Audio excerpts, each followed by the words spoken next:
bersama memulai kebaktian Jumat Agung pada hari ini 10 April 2020 dengan kita sama-sama menaikkan pujian dari Kidung Jemaat nomor 368 ayat 1 dan 2 pada kaki salib.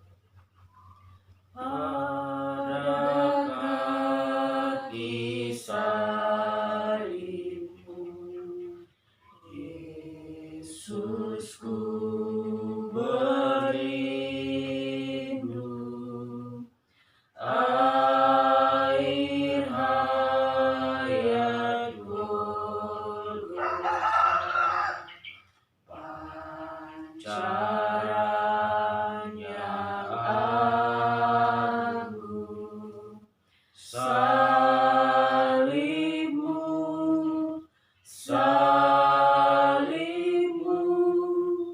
yang kumuliakan hingga dalam surga kelak. Ada perhentian, ada kaki salibmu, kasih-Mu ku terima, sinar bintang fajar terang yang memberi cahaya. Salibmu, salibmu yang kumuliakan hingga dalam surga kelak. Ada perhentian.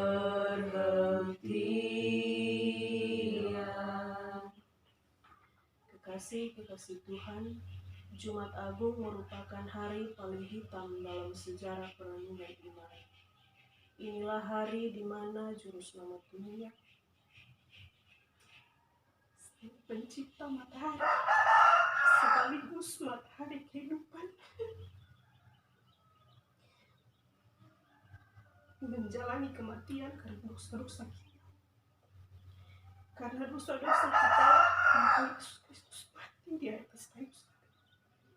Kematiannya adalah untuk menaruh garis akhir bagi kehidupan dalam dosa dan meletakkan titik awal untuk kemenangan, untuk setiap perjuangan melawan dosa. Untuk itu, lewat ibadah saat ini, kita bersyukur karena kita mendapat kesempatan mempelajari dan merenungkan makna salib dan kematian Yesus Kristus.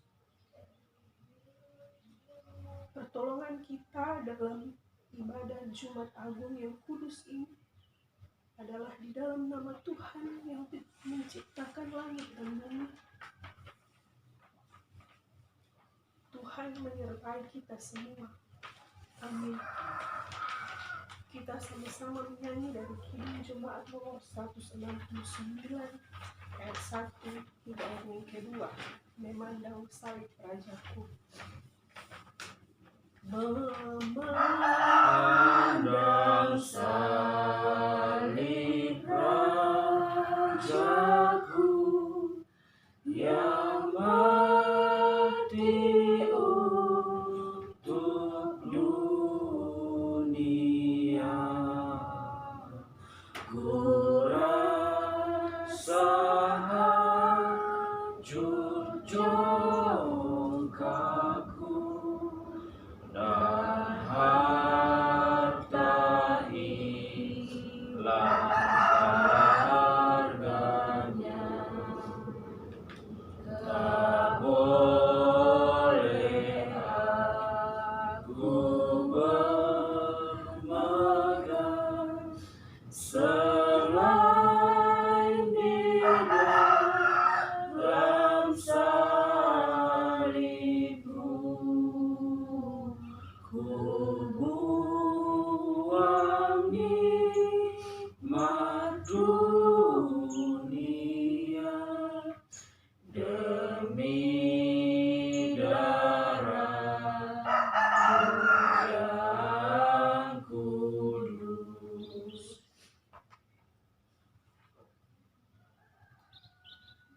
Kekasih-kekasih Tuhan, dalam menjalani pergumulan hidup, tuntunan Tuhan selalu nyata.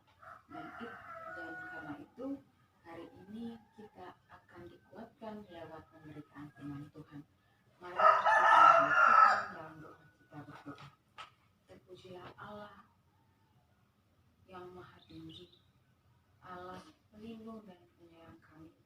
Hari ini kami bersyukur bahwa di tengah-tengah situasi dan keadaan ini, Tuhan masih mengizinkan kami anak-anak-Mu untuk dapat bersekutu, memuji dan namamu, mengingat akan setiap pengorbanan yang telah Tuhan lakukan dalam kehidupan kami. Hari ini kami akan mendengarkan kebenaran firman Tuhan. Mari Allah berkati kami, tuntun kami, isi hati kami, dan kami boleh fokus mendengar apa yang Tuhan berikan bagi kami. Tuhan juga memberkati Kakak Sam yang sebentar akan menyampaikan renungan. Biarlah kuasa Allah bekerja dengan luar biasa, sehingga apa yang akan disampaikan boleh sampai kepada kami. Biarlah apa yang kami dapat hari ini boleh kami jadikan landasan hidup kami, pegangan kami, kekuatan bagi kami, pengharapan kami dalam kami menghadapi hari-hari hidup kami.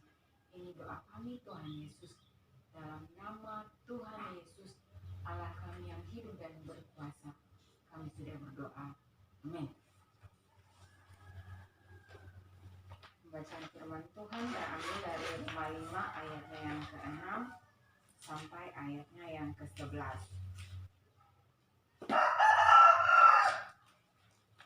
Pembacaan firman Tuhan hari ini terambil dari Roma 5 ayatnya yang ke-6 sampai ayatnya yang ke-11.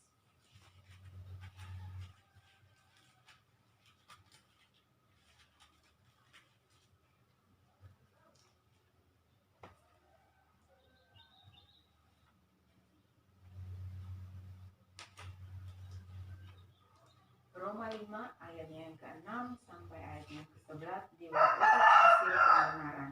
Ayatnya yang ke-6. Karena waktu kita masih lemah, Kristus telah mati untuk kita orang-orang durhaka pada waktu yang ditentukan oleh Allah. Sebab tidak mudah seorang mau mati untuk orang yang benar, tetapi mungkin untuk orang yang baik ada orang yang berani mati.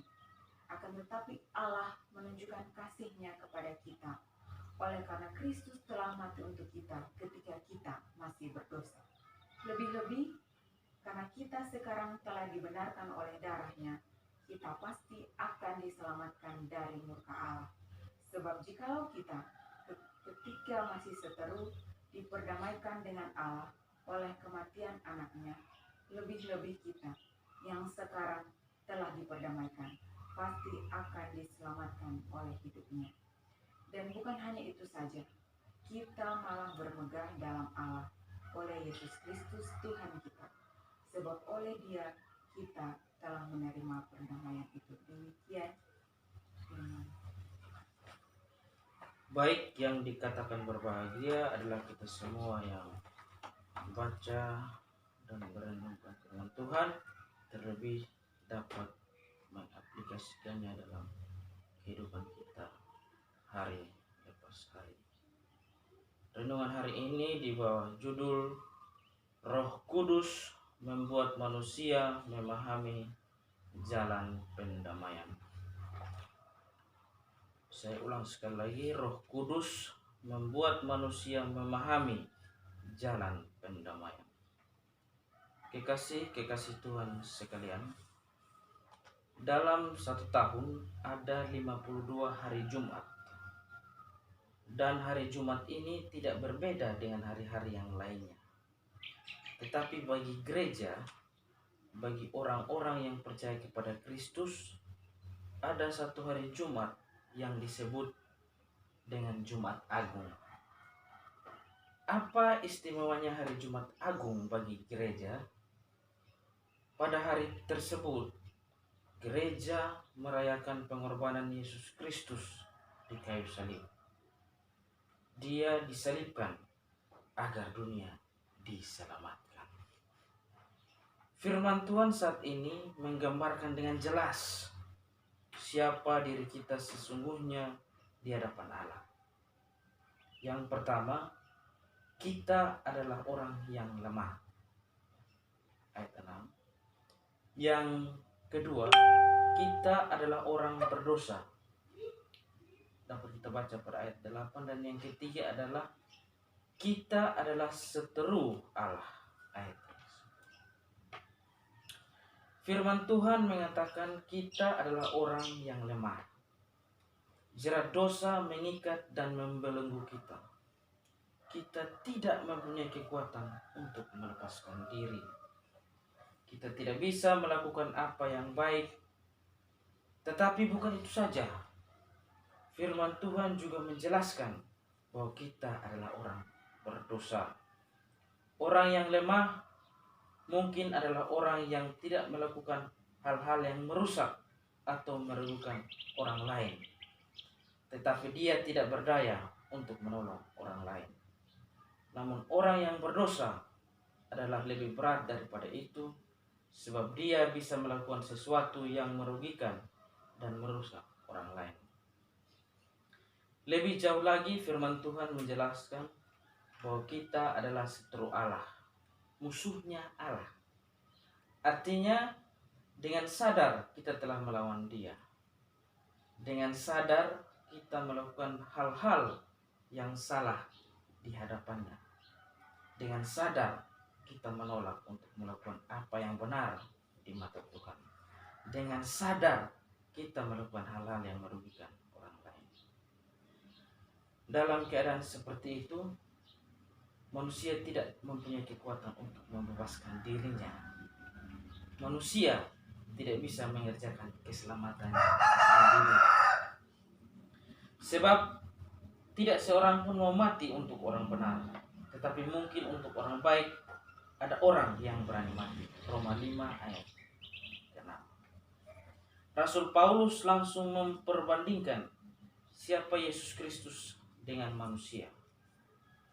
Dia bukan saja seorang yang baik, tetapi Yesus adalah orang yang benar.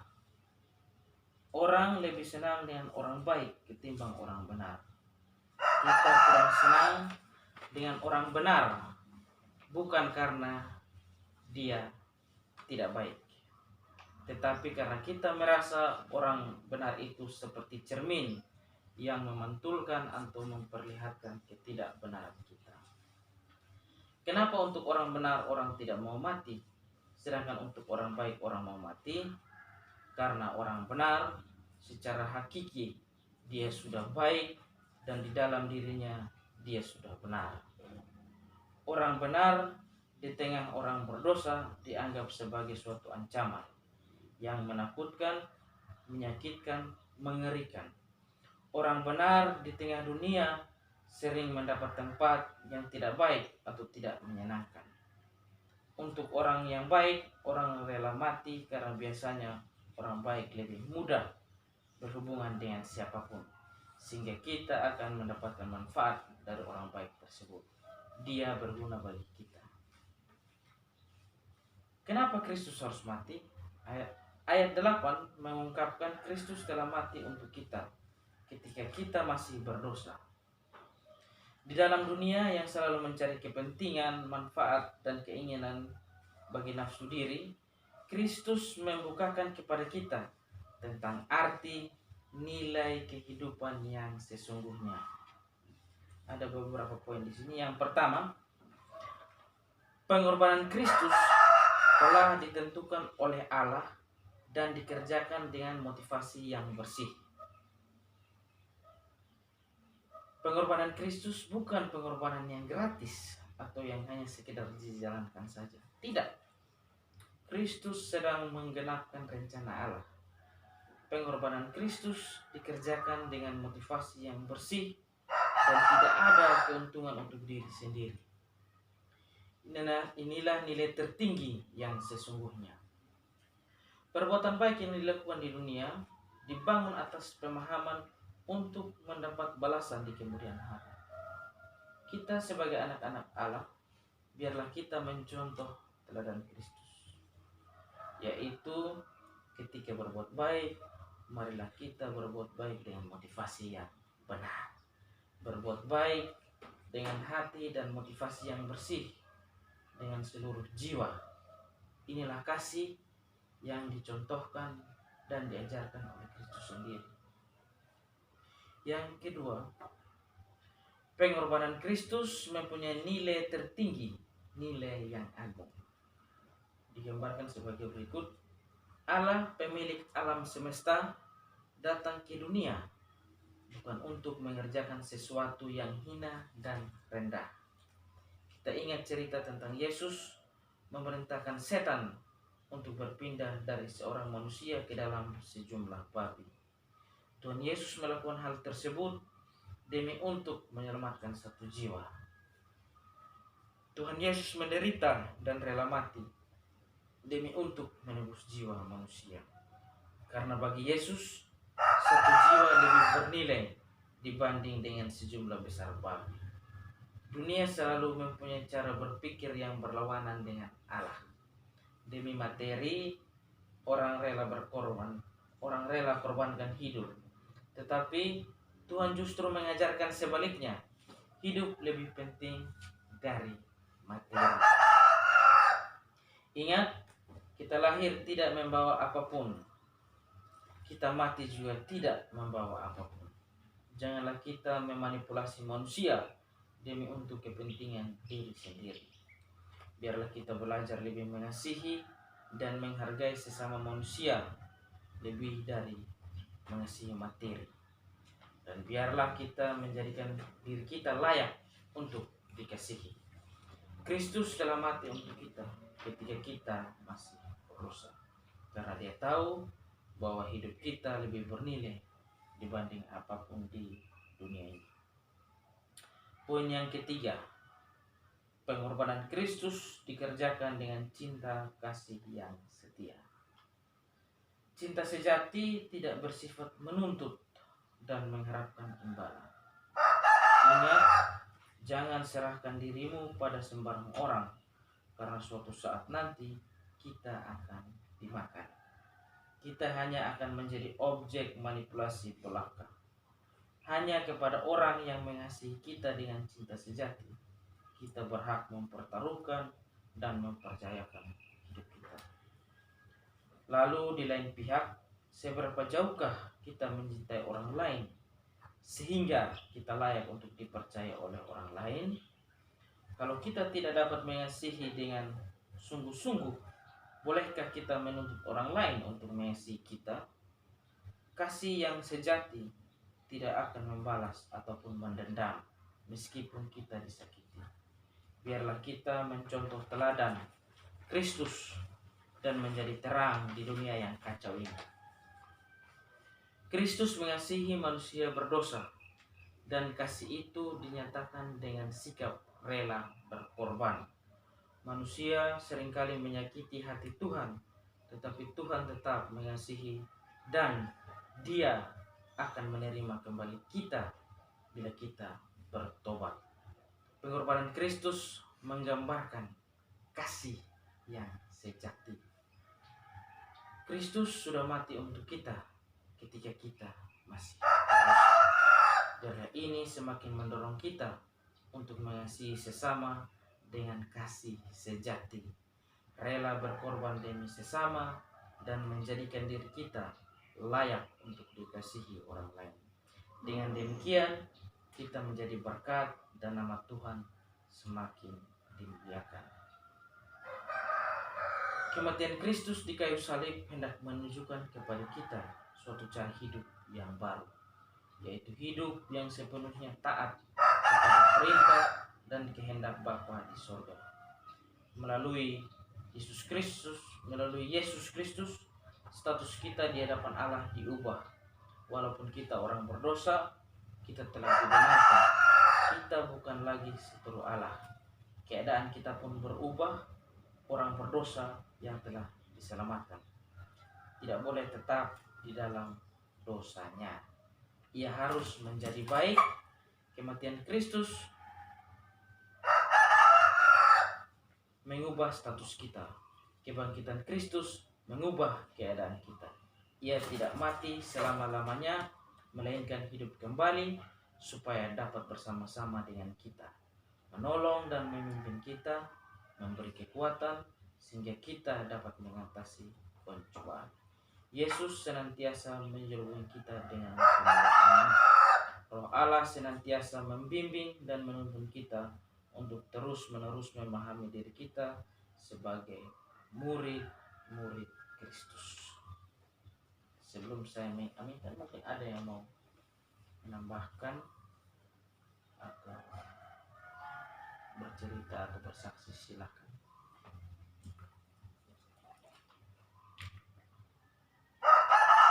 Baik, kalau tidak ada yang menambahkan, saya langsung mengaminkan saja. Amin.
Dengan segala beban hidup kami, segala dosa dan pelanggaran kami yang kami berbuat melawan pikiran kehendak-Mu, menyakiti hati Tuhan, menyakiti hati sesama kami. Kami mohon Tuhan para dosa kesalahan kami Tuhan. Tuhan Yesus yang menanggungnya dan disalibkan di atas kayu salib. Tuhan Yesus, ampuni kami atas segala dosa salah kami.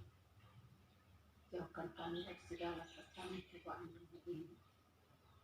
Dan Tuhan menerima kehidupan kami supaya kami hidup layak di hadapan hadirat-Mu.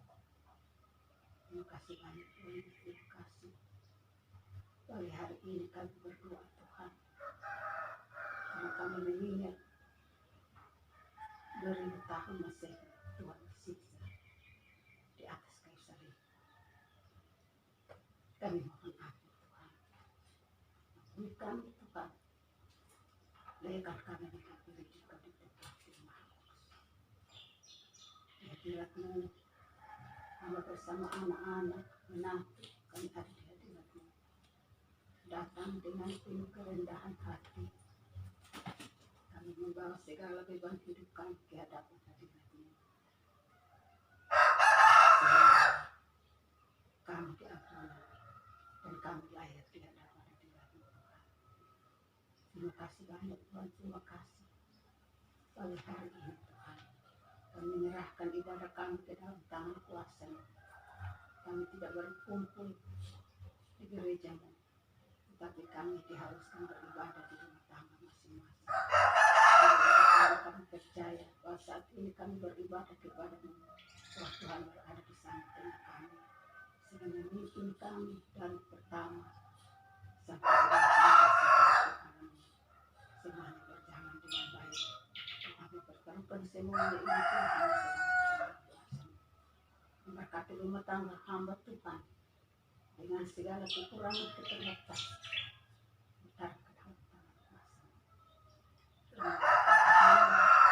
Berkati anak-anak hamba Tuhan yang sudah bekerja sebagai guru, sebagai polisi, di mana saja mereka berada. Tuhan menjaga, melindungi, Tuhan putus mereka dengan jiwa kemuliaan Tuhan, menjauhkan mereka dari virus corona ini, supaya mereka aman selamat di dalam melakukan tugas pekerjaan mereka di mana saja mereka berada, di rumah tangga bersama istri anak, di luar di lapangan melakukan tugas pekerjaan. Tuhan menjaga mereka. Kami semua yang ada di dalam rumah tangga, Dan juga tutup fokus kami semua dengan juru kemuliaan Tuhan. Menjauhkan kami dari virus corona. Dan mengalir kuasa darah keajaiban Tuhan, mengalir dari semua kepala kami. Mengalir ke seluruh tubuh kami Tuhan. Matikan semua virus-virus yang dibawa oleh angin untuk menerpa kehidupan kami dengan segala cara dunia ini. Kami tolak di dalam nama Yesus. Tuhan memberkati kami pagi hari ini ada di hadirat-Mu. Kami bersyukur. Dan Tuhan Yesus terus menuntun kami sampai hari ini kembali kami akan beribadah kepada-Mu di dalam rumah tangga saja. Kami ini adalah himbauan dari kepala negara sampai ke kepala BNI. Tuhan Yesus memberkati semua kepala-kepala dari sinode sampai ke pendeta-pendeta. Kami mendoakan mereka Tuhan supaya semua pendeta di Nusa Tenggara Timur, di mana saja mereka melakukan pekerjaan Tuhan, mereka aman selamat di dalam tangan kuasa-Mu. Terima kasih banyak Tuhan Yesus, terima kasih. Semua majelis kami di lingkungan kami di rakyat satu ini, Tuhan memberkati mereka dalam tugas pelayanan mereka. Tuhan memberkati, menjauhkan kami semua dari segala tantangan ini supaya kami aman di dalam tangan kuasa-Mu. Memberkati kami semua Tuhan di hadapan hadirat-Mu. Hamba-Mu Eda ada hamil berjalan 5 bulan Tuhan, kami mohon Tuhan jamah kandungannya, bayi yang ada dalam kandungannya boleh berbaring aman selamat di dalam kandungan ibunya, yang selalu disayangi oleh ibu bapanya juga kami semua. Tuhan Yesus memberkati kami semua pagi hari ini ada di hadirat-Mu, dan Tuhan terus menuntun kehidupan kami hari lepas hari. Terlebih hari ini Tuhan Yesus menyertai menjaga melindungi kami, dan kami beribadat kepada-Mu dengan baik menurut kasih dan kehendak Tuhan. Terima kasih banyak Tuhan. Kami selalu datang di hadirat-Mu dengan penuh segala dosa salah kami. Tuhan mau mengampuni kami, singkirkan jauhkan dari kehidupan kami, dan Tuhan bebaskan kami dari segala tantangan hidup. Tuhan layakan kami di hadirat-Mu untuk menjadi yang layak di hadapan hadirat-Mu pagi hari ini. Terima kasih banyak Tuhan Yesus, terima kasih. Hamba datang menatang semua cucu-cucu hamba. Tuhan memberkati mereka. Jika mereka hidup tumbuh besar menjadi dewasa hidup akan Tuhan. Dan juga berikan mereka hikmat akan budi kemampuan kebijaksanaan yang datang daripada-Mu. Supaya mereka tumbuh besar menjadi dewasa hidup takut akan Tuhan dan bijaksana di dalam segala hal. Juga semua anak-anak di dalam rumah tangga Tuhan, kami mohon Tuhan berikan mereka hati yang bijaksana di dalam melakukan semua hal, sehingga semuanya berjalan seturut dengan cinta kasih-Mu. Terima kasih banyak Tuhan Yesus, terima kasih. Banyak hal Tuhan yang kami harus sampaikan kepada-Mu sebelum berurai. Kami datang pertaruhkan doa kami ini ke dalam tangan kuasa-Mu Tuhan. Sebentar juga kami akan memberi persembahan kami kepada-Mu. Tentu persembahan kami ini tidak layak di hadapan hadirat-Mu Tuhan, tapi kami mohon Tuhan memberkatinya supaya menjadi berkat pelayanan untuk gereja-Mu di Kota Kupang. Dan selanjutnya kami pertaruhkan semua ke dalam tangan kuasa-Mu. Ini kami Tuhan, sampai kami sempurnakan doa kami. Hanya di dalam nama Tuhan Yesus kami berdoa bersyukur. Di hadirat Allah Bapa di sorga. Amin.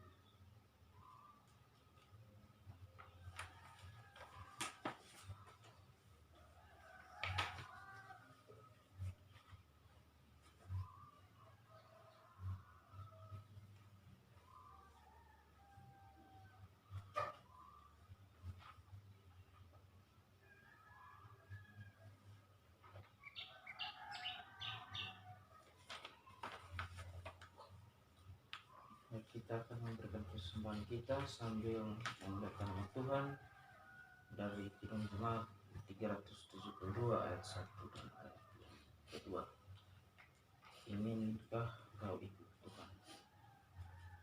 Inginkah kau ikut Tuhan, pikul salib, jangan bimbang, jangan sungkan, ikut tabib. Pikulah salibmu saja, ikut terus. Lihatlah mahkota Raja Agung Kudus. Haruslah kau sangkal diri, pikul salib, di godaan dunia ini, ikut tabib. Pikulah salibmu saja, ikut terus. Lihatlah mahkota Raja Agung Kudus. Kita akan masuk dalam doa penutup. Kita sama-sama berdoa. Bapa dalam kerajaan surga, kami mengucapkan terima kasih atas penyertaan dan kehadiran Tuhan dalam ibadah ini. Kiranya Tuhan menyertai kami dengan cinta kasih yang tidak pernah berkesudahan dari sekarang sampai selama-lamanya. Amin. Shalom.